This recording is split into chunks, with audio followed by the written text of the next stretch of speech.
EVM बंद हो गया, ईवीएम खोलने के बाद जब मोदी का दिखाई देने लगा तो अब मोदी का कहेगा, लेकिन ईवीएम का ही गलती से मोदी जीत रहा है। फेयर एंड ट्रांसफर चुनाव नहीं करा सकती, इसके बावजूद भी चुनाव आयोग ये जबरदस्ती से भारत में लोकतंत्र को खतरा में डाल रहा है और उसको इसमें ईवीएम से वोट कराते हैं, हम वोट देते हैं, इनको पहुंच जाता है। इंदिरा गांधी और इसको सपोर्ट करने वाले पंडित जवाहर अटल बिहारी वाजपेयी और कम्युनिस्ट पार्टी के श्रीपाद अमरू मोदी का जो सरकार है ईवीएम का सरकार है, मोदी की सरकार नहीं है, ईवीएम की सरकार है। जब तक ईवीएम रहेगा तब तक ब्राह्मणों का नहीं चल सकता। तो इसके वजह से 1982 में इंदिरा गांधी ने ईवीएम मशीन भारत में लाने का फैसला किया।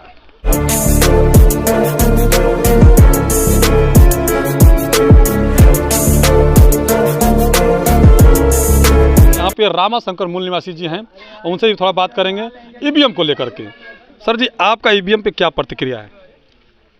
हमारा ईवीएम पर ये प्रतिक्रिया है कि जब 1980 में मान्यवर कांशीराम साहब ने नारा दिया कि वोट हमारा राज तुम्हारा, नहीं चलेगा नहीं चलेगा, तो इसके वजह से उस समय प्रधानमंत्री इंदिरा गांधी थी। तो इंदिरा गांधी ने सोचा कि जब वोट बहुजनों का है और राज 3.5% ब्राह्मणों का नहीं चल सकता, तो इसके वजह से 1982 में इंदिरा गांधी ने ईवीएम मशीन भारत में लाने का फैसला किया। आप बाबा साहब को जानते होंगे अच्छी तरह से, जब कांशीराम को जानते हैं तो बाबा साहब doctor B are Ambedkar ji ने कहा था कि मैं जो है कि नहीं, रानी का पेड़ से राजा नहीं पैदा होगा, अब जो बैलेट बॉक्स से होगा। उन्होंने नसबंदी कर दिया, लेकिन फिर वापस जो है कि ईवीएम आ गया। ये जो हमें वोट का अधिकार मिला, इसके वजह से ब्राह्मणों को लगा कि अब हमारा राजा नहीं बन सकता है। इसके वजह से इस वोट का अधिकार को जीरो बनाने के लिए ये भारत में ईवीएम मशीन भारत में लाया गया और ब्राह्मणों के द्वारा लाया गया। इसको लाने वाली इंदिरा गांधी और इसको सपोर्ट करने वाले पंडित जवाहर अटल बिहारी वाजपेयी और कम्युनिस्ट पार्टी के श्रीपाद अमरू डांगे, ये ब्राह्मणों ने मिल करके इस तरह का षड्यंत्र किया। कांग्रेस, बीजेपी और कम्युनिस्ट तीनों मिल करके ईवीएम भारत में लाए। सोचिएगा, बड़ा गौर करने वाली बात है। तीन पार्टियां मिलकर जब ईवीएम लाई है तो कहां से खटाएंगी? कांग्रेस जो है कि इंदिरा गांधी सन 1986 के लपेट में सर, 82 में उन्होंने इंदिरा गांधी को डर सताने लगा माननीय कांशीराम से, तो उन्होंने ईवीएम ला दिया ताकि हम चुनाव जीते रहे। वाकई में आज भी होते रहा है कि बहुजनों को सत्ता में नहीं आई, कहीं कहीं छोटा मोटा सत्ता में आई, लेकिन पूर्व बहुमत से वो भी नहीं आ पा रहे। और जो प्रधानमंत्री को तो अभी तक कहीं दूर दूर से नज़र नहीं आ रहा है। लेकिन मेरा कोशिश यह है कि जिसे कहा कि सर जी ने कहा कि ईवीएम जिसका नाम है इलेक्ट्रॉनिक वोटिंग मशीन, मैं कई जगह बात करता हूँ क्योंकि जनता को कुछ मालूम नहीं पड़ता है। अगर रिमोट से जहाज जो है चंद्रयान भेजा जा सकता है चंद्रमा पर, तो क्या हम इलेक्ट्रॉनिक वोटिंग को अपने बस में नहीं कर सकते हैं? तो कुछ लोगों ने कई सवाल दिए कि जो मोबाइल चलाते हैं, दूसरे से बात करते हैं हज़ारों किलोमीटर दूर से, तो वो भी हो सकता है। तो इलेक्ट्रॉनिक वोटिंग में जो है कि धंधा हो सकता है, धांधली हो सकती है। बाकी कुछ लोग और उनसे बात करता हूँ। आपने कुछ सवाल की थी ईवीएम को लेकर के, तो क्या लगता है ईवीएम से वाकई में धांधली हो रहा है कि कहीं कहीं जैसे जो लोग जीत जाते हैं वो भूल जाते हैं? क्योंकि 2005 में बहन कुमारी मायावती जी भी जीती थी, तो उस समय उन्होंने नहीं याद किया। अब क्या हुआ? उतना दूर से चल करके आए हैं, पहले तो आपको बहुत बहुत धन्यवाद जी। ताकि हम लोग इस माइक पर कभी बोले नहीं थे, रूबरू कराए, इसके लिए भी बधाई और नया साल का भी मुबारकबाद है आपको।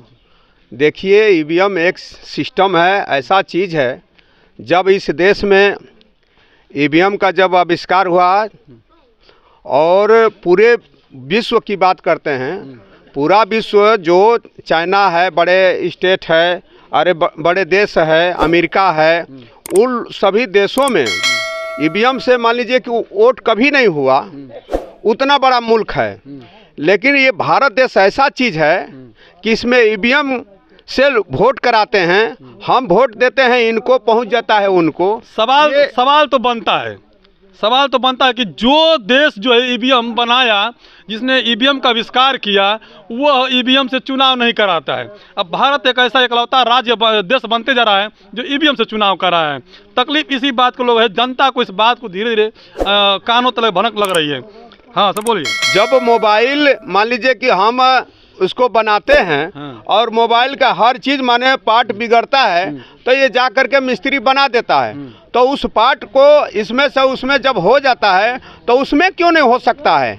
इसलिए जो है मोदी का जो सरकार है ईवीएम का सरकार है, मोदी की सरकार नहीं है, ईवीएम की सरकार है। जब तक ईवीएम रहेगा तब तक मोदी रहेगा। 300 प्लस जो है कि उनको सीटें मिलती है, सांसद चुन के जाते हैं 370 प्लस, आप फिर भी आप कह रहे हैं कि ईवीएम से चुन के जाती हैं। ईवीएम से चुन करके वोट होने के बाद आप सर्वे करिए कि कितना कैसे कैसे लोग वोट करते हैं, उससे पता लगाइए कि किनको वोट दिए थे, ये वोट कहाँ गया। लेकिन जब ईवीएम बंद हो गया, ईवीएम खोलने के बाद जब मोदी का दिखाई देने लगे तो अब मोदी का कहेगा, लेकिन ईवीएम का ही गलती से मोदी जीत रहा है। देखिए अब ईवीएम पे मैं बातें हो ही रही है, लेकिन कुछ और सवाल निकल के आ रही है यहाँ पे। फिर मुल्ला सिंह जी से बात करता हूँ। आपने ईवीएम की सवाल की, ईवीएम पे बात हो रही है, और एक तरफ से आपने कहा 1982 में जो है कि ईवीएम पर बैन लगी थी, सुप्रीम कोर्ट भी इस पर बैन लगा चुका है, लेकिन अभी भी चल रहा है, इस पर क्या कहेंगे? 8 अक्टूबर 2013 को सुप्रीम कोर्ट ने फैसला दिया डॉक्टर सुब्रमण्यम स्वामी के केस पर कि EVM machine free fair and transfer चुनाव नहीं करा सकती। इसके बावजूद भी चुनाव आयोग ये ज़बरदस्ती से भारत में लोकतंत्र को खतरा में डाल रहा है और उसको ख़त्म कर रहा है, जो कि सुप्रीम कोर्ट का कागज़ मेरे पास है, जो रिपोर्ट उन्होंने दिया। देखिए पूरा कागज़ भी लेके रखे हैं, पूरा रिपोर्ट डॉक्यूमेंट से देख सकते हैं, इसको कोई इनकार नहीं कर सकता। इसके बाद सुप्रीम कोर्ट ऑफ इंडिया चोरी करके और भारत में ब्राह्मण व्यवस्था थोपा जा रहा है। ईवीएम से भारत में ब्राह्मणी व्यवस्था को मजबूत किया जा रहा है, क्योंकि आज के समय में कांग्रेस और बीजेपी और कांग्रेस जाती है, बीजेपी जाती है, बीजेपी जाती है, कांग्रेस मैच फिक्स हो गया है क्या सर? इनका मैच फिक्स हो गया है। कभी सत्ता में कांग्रेस के ब्राह्मण रहते हैं, कभी सत्ता में बीजेपी के ब्राह्मण रहते हैं। इस तरह से भारत में मशीन के द्वारा भारत में ब्राह्मणी व्यवस्था थोप दिया गया है। मेरा मकसद यही रहता है कि गांव में जाऊँ, देहात में जो शहर में लोग बैठे हुए हैं, स्टूडियो में बैठे हुए हैं, वो अलग रिपोर्ट दिखाते हैं, लेकिन मेरा मकसद यही रहता है कि गांव देहात में जाने पर यह पता चलता है कि वाकई में क्या रियल मुद्दा होती है गांव देहात का।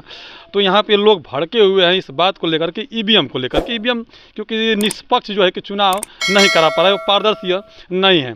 अब इसीलिए देखने के लिए मिल रहा होगा कि मैंने लोगों से बात की तो उन्होंने कहा कि नहीं, जो है कि इलेक्ट्रॉनिक वोटिंग मशीन अभी कोई मतलब कि सुनिश्चित नहीं हो पा रहा है, उससे जो इलेक्शन कराना चाहिए वो रद्द है, वो मतलब सही तरीके से नहीं होता है, उसे नहीं कराना चाहिए।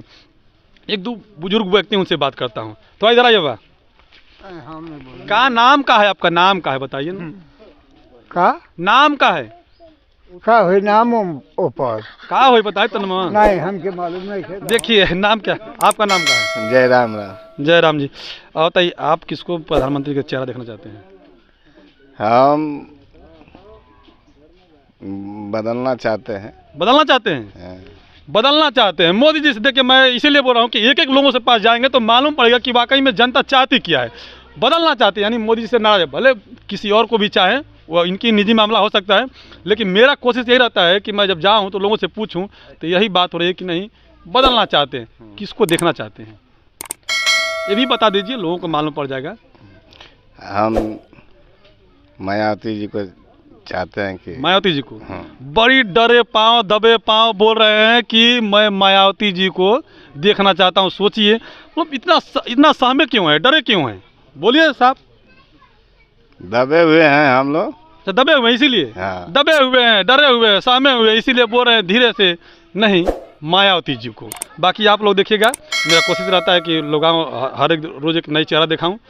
बाकी आप लोग देखिए, कमेंट बॉक्स में जाइएगा, अपना प्रतिक्रिया दीजिएगा। और बदलते भारत में पहली बार तो चैनल सब्सक्राइब कीजिएगा, लाइक कीजिएगा, कमेंट कीजिएगा, वीडियो को ज़्यादा शेयर कीजिए। शुक्रिया सर।